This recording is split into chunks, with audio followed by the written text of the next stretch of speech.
got you, baby. You know that. Mommy never go down without no fight. You know that. Now, you guys, a family in Douglas County, Georgia is asking for answers after their loved one was found deceased in a vehicle during a traffic stop. So the incident took place on January 29th. Police was making a traffic stop because there was a car that was driving recklessly and that ran a red light. So y'all, once they made contact with the occupant of the vehicle, they then made a shocking discovery. Inside of that car was Malachi Mitchell, and he was deceased. So driving the car was an individual by the name of Cameron Ashton. And Cameron had just been driving around with Malachi's body in this car while he was no longer alive. So police took Cameron down to the station. Now, from what we're hearing, they only questioned him for a few hours before releasing him with no charges at all. Not only that, y'all, they released this man before even identifying Malachi and before even telling his family that he was deceased. Now, once the family did find out about Malachi's passing, they questioned police on what actually took place.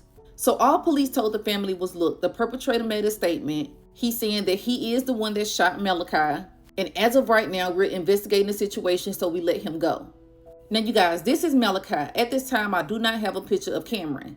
And he was found in the car deceased while Cameron was driving recklessly, even running a red light. After all of that information, police still released him. They didn't charge him with reckless driving. They didn't even charge him with concealing a death. And now Malachi's family wants answers. I went into the investigation room to cooperate. When I got into the investigation room, they put out the pen and paper, and the first question they continue to ask me, how did you know to come to the location? Now, see, that question bothers me because it makes me think that you didn't expect me to come to that location. With no charges. Why wasn't he arrested? He was released pending the outcome of the ongoing investigation. Deputies say he was cooperative, and after consulting with the DA's office, they released him. Mitchell says that makes no sense. She says the driver passed a fire department, a hospital, and a police station and didn't try and let anyone know what happened. She says whatever statement he gave, it was self-serving. So that was Malachi's mom during a press conference that she did today. And she was saying how police was asking her, how did you know what happened to your son? How did you know to come to that location? It's almost like police didn't want her to know any information on this case. So Malachi's mom even said that Cameron passed fire stations, a police department. He passed plenty of places where he could have stopped and said that he needed help. Now, we don't know the cause of anything. Now, from what the mom said in the press conference, there was supposedly a sale of a firearm going on when this took place. And that is what Cameron told police, that Malachi was selling him a firearm.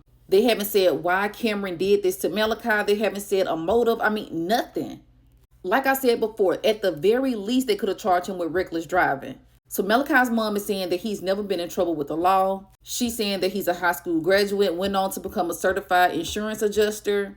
And she's saying that her son was of age to have a firearm and he had the right documentations to have a firearm. So she doesn't believe that nothing her son did was illegal. She wants to know what happened in that situation to make Cameron do this to her son. And not only that, y'all, one more thing I got to say is you got to think about it. The only two people in that car was Cameron and Malachi. And what the police are basically saying is, we believe what the perpetrator is saying, the person who actually did this to Malachi, versus trying to investigate this and get justice for Malachi. We don't have no answers. So, Mr. Tom, when you ask how we feel, we don't know because we don't have no answers to feel. Now, my heart goes out to the family of Malachi, and I'm hoping that investigators make this situation right. Whatever the situation was that took place in the car that day, they need to tell the family what happened. This mother is saying that she doesn't even know where her son's body is.